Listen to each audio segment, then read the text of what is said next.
Partnerem niniejszego filmu jest firma Mamut Polska, producent bułki tartej wrocławskiej, która to będzie bardzo ważnym elementem dwóch dań świątecznych, które za chwilę dla Was zrobię.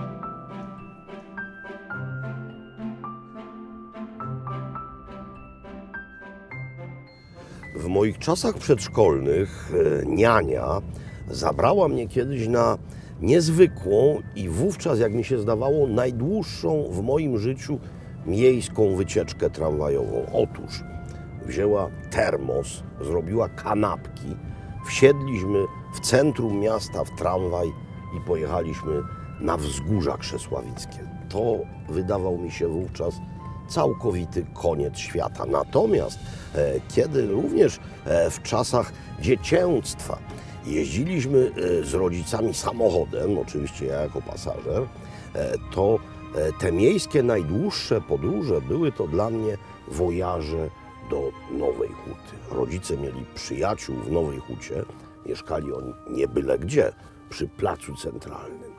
I tam się wtedy jechało, bo przecież Kraków, ten historyczny, to jak pisał Miłosz, maleńki niczym jajko w Sitowiu, więc jak trzeba było te parę kilometrów przejechać, to była już eskapada niezwykła. No i za chwilę wjadę znowu na tę ścieżkę, na tę ulicę, którą się kiedyś, no ale i teraz, choć już teraz można i inaczej, do Nowej Huty jeździło, i pokażę Wam miejsce, w którym, jak mi się zdawało, kończył się świat, który znałem. Świat ogarnialny, mianowicie świat dostępny spacerowo i na piechotę. No teraz jesteśmy przy ulicy Mogilskiej. Architektura się zmienia. To już jest zabudowa z lat 60. No i za chwilę zobaczycie jeden budynek, który był dla mnie graniczny.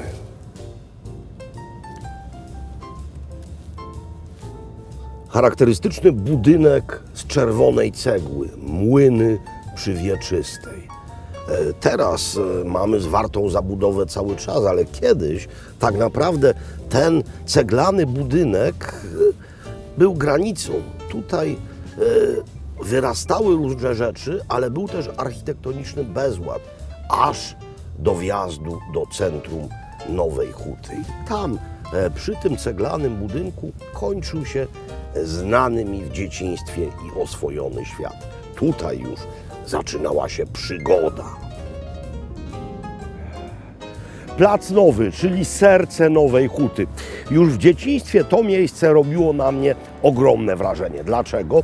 No bo było zupełnie inne niż to, co miałem wokół siebie w śródmieściu Krakowa. W przeciwieństwie do Warszawy, my w centrum dawnego Krakowa nie mamy MDM-u, więc żeby zobaczyć stalinowską architekturę, zresztą na renesansie nieco wzorowaną, trzeba było aż tutaj przyjechać. No i właśnie ona tutaj również pełna neonów wtedy, które w centrum Krakowa były rzadkością, wabiła mnie niezwykle. Przyjeżdżaliśmy tutaj, a potem wracaliśmy z powrotem do centrum i dzisiaj nie bywam tutaj zbyt często, ale to dobrze, bo jak się gdzieś bywa rzadko, to się ma świeże spojrzenie.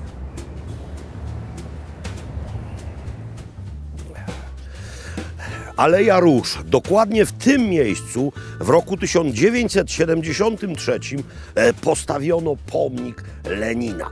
Jak zacząłem z rodzicami przyjeżdżać do Huty, tego Lenina tutaj jeszcze nie było, ale jak się pojawił, od razu wydał mi się wrzodem. No zresztą wiecie, mówili mi w domu przecież o co kaman, ale neony były ważniejsze.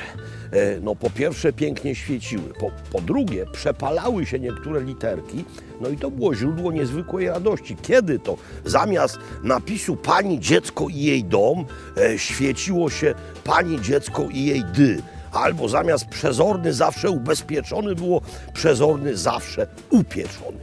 Niezależnie od tego, jak te neony wyglądały i niezależnie od tego, czy ten Lenin tutaj stał, czy nie, w świąteczne dni większości tych okien dobiegał jeden charakterystyczny zapach.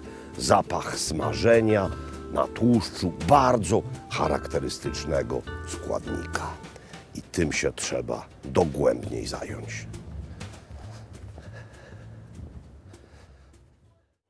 W naszej części świata w zasadzie nie da się mówić o kuchni bez panierki. Czymże jest panierka? No, panierka jest konstrukcją, w której główną rolę gra bułka tarta. A czym jest bułka tarta? Bułka tarta jest zmielonym pieczywem. Ale nie wszystko jedno, jakim pieczywem. Żeby bułka tarta była dobra, musi być zrobiona z wyłącznie pszennego pieczywa. Dlaczego? Dlatego, że kiedy w bułce tartej mamy pieczywo żytnie, to wówczas kwas, który jest przynależny żytniemu pieczywu, dostaje się do całości. I panierka jest kwaśna, więc albo róbmy samemu bułkę tartą, mieląc pszenne pieczywo, albo, co zresztą pewnie większość wybierze, czytajmy etykiety i kupujmy bułkę tartą taką, która wyłącznie z pszennego pieczywa została zrobiona. No więc, już wiecie, będą dwie rzeczy panierowane, dwie rzeczy świąteczne, świąteczno-wigilijne. No więc zacznijmy od tej, która już została wstępnie przygotowana. To są mianowicie kapelusze prawdziwków. Dobra, zaraz wam coś przyniosę ze spiżarni, żebyście zobaczyli, ile sobie trudu zadałem. Tutaj proszę nie zaglądać, bo tu mnóstwo rzeczy różnych. Sekundkę. Za dużo rzeczy, żebym to od razu wyjął. Tak jest. Nie liczyłem się dla was z kosztami. Same kapelusze prawdziwków. Po czym poznać, że to są prawdziwki? No poza tym, że jest to opisane. No zobaczcie, te bielutkie spody. Podgrzybki byłyby czarne, brunatne. To nie była tania rzecz, jak powiedziałem. 200. No ale święta są raz do roku. Poza tym wiem, że wielu z was grzyby zbiera. Nigdy nie pamiętam, gdzie się to gasi. Tu. Chodzi o to, żeby zbędnie nie palić światła. Otóż wielu z was grzyby zbiera i ma w swojej kolekcji takie cuda. No więc trzeba to oczywiście z tego nanizania uwolnić, wybrać jak najbardziej dorodne kapelusze i te kapelusze zalać mlekiem. One w mleku powinny moczyć się no najlepiej przez noc. Potem przelać to razem z mlekiem do rondelka, dolać nieco wody, żeby nie wykipiało, mleko bardzo łatwo kipi, i gotować na małym ogniu do miękkości. Te grzyby to jest propozycja świąteczna, wigilijna z mojego domu. Pamiętam, że były takowe, odkąd w ogóle sięgam pamięcią wstecz. Ale jak sprawdziłem w annałach kulinarnych dawnej Rzeczpospolitej, to jest rzeczywiście arcystary przepis. Jeden z niewielu do dzisiaj funkcjonujących, który można określić mianem przepisu staropolskiego. Bardzo często tego terminu nadużywamy. No, schabowy staropolski nie jest przecież, mimo że często go tak się określa.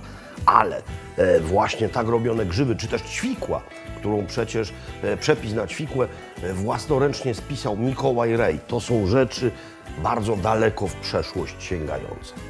Druga rzecz, też panierowana, to będzie oczywiście karp, ale z pewną innowacją. Z kolei innowację na tego karpia, ten sposób, wziąłem z Norymbergi. Norymberga to po pierwsze jest piękne miasto, po drugie jest to miasto zbratane, zaprzyjaźnione z Krakowem, a poza tym było to miejsce procesu, który jednak daje ludzkości nadzieję, że zło zawsze zostanie ukarane. No i w Norymberdze karpia tłustego, karp z reguły jest tłusty, ten jest wyjątkowo piękny, zobaczcie, naprawdę ładne kawałki karpia. Marynuje się w czym? No, w tym, z czego Norymberga słynie, czyli w piwie. Akurat we Frankonii, a Norymberga to stolica Frankonii, robi się również wino w takich pękatych butelkach, Bocksbeutel. No ale przede wszystkim piwo jest tam ważne. I wystarczy teraz dosłownie na godzinę takie karpiowe dzwonka w tymże piwie zanurzyć. Zwykłe piwo typu pilzneńskiego, jeden dodatek tylko, mianowicie ziele angielskie. Ziele angielskie, które trochę nagniotę, ponieważ, jak powiedziałem, nie jest to coś, co będzie godzinami w tejże marynacie spoczywało, więc chodzi o to, żeby te kuleczki lekko zgniecione, łacniej swój aromat całości oddały. Po co to się robi? Mówię teraz o marynacie. Karp czasami miewa mulisty smak. Dobry karp z dobrego źródła nie powinien tak smakować, no ale tak się wszakże zdarza. I taka marynata sprawia również dzięki zawartości alkoholu w piwie, dzięki dwutlenkowi węgla, który jest w piwie, że to mięso nie tylko będzie miększe, nie tylko będzie bardziej sprężyste, ale będzie również zupełnie pozbawione tego hipotetycznego, ewentualnego mulistego smaku. Zatem to sobie stoi, to się gotuje. Czekamy. Cena prawdziwków dzisiaj sprawia, że ten przepis wykorzystywać będziemy, chyba że jesteśmy zażartymi zbieraczami i mamy całe kilogramy ususzonych również kapeluszy. Wykorzystywać będziemy świątecznie, ale kiedyś właśnie w ten sposób reaktywowywano nawet grzyby suszone poza sezonem. No bo zobaczycie na końcu, jakie to będzie. To będzie po prostu ekstra. Ważne tylko, by tych grzybów nie rozgotować. Zobaczcie, widelec wchodzi, ale to się nie rozpada. No i teraz zaczekajmy, aż to nieco wystygnie, aż to będzie można wziąć do łapy, po to, żeby to po prostu w klasyczny sposób, w arcyklasyczny sposób opanierować. Zresztą do panierowania można sobie już też przygotować kawałki ryby. Teraz już kolejność taka jak zawsze, taka jak wszyscy wiecie, mianowicie mąka, jajko, bułka tarta, czyli mąka, którą trzeba potraktować solą i pieprzem, no bo zarówno grzyby są z płynu, jak i karp jest z marynaty, więc trzeba dawkę soli i dawkę pieprzu temu dostarczyć.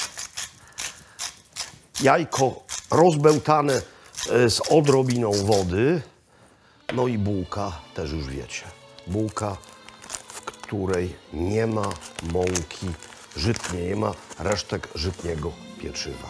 To jest bułka tarta arcypszenna. Żeby nie zmieniać naczyń do panierowania, no to najpierw panierujemy grzyby. Wilgotne, więc idealnie się będzie trzymać mąka.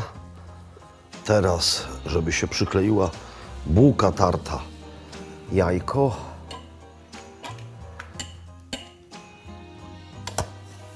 I bułka. Przyciskamy, strzepujemy nadmiar i odkładamy na talerzyk.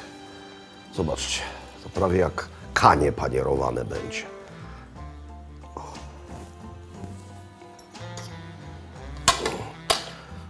Z rybą rzecz ma się dokładnie tak samo. Jest wilgotna, bo wyjęta z marynaty. Strzepujemy nadmiar wszystkiego. Znam co prawda takich, którzy lubią karpia w samej mące otoczonego, ale dla mnie panierka w tym wypadku to jest rzecz pierwszorzędna. Pod warunkiem, że jest to dobra panierka, taka jak tutaj.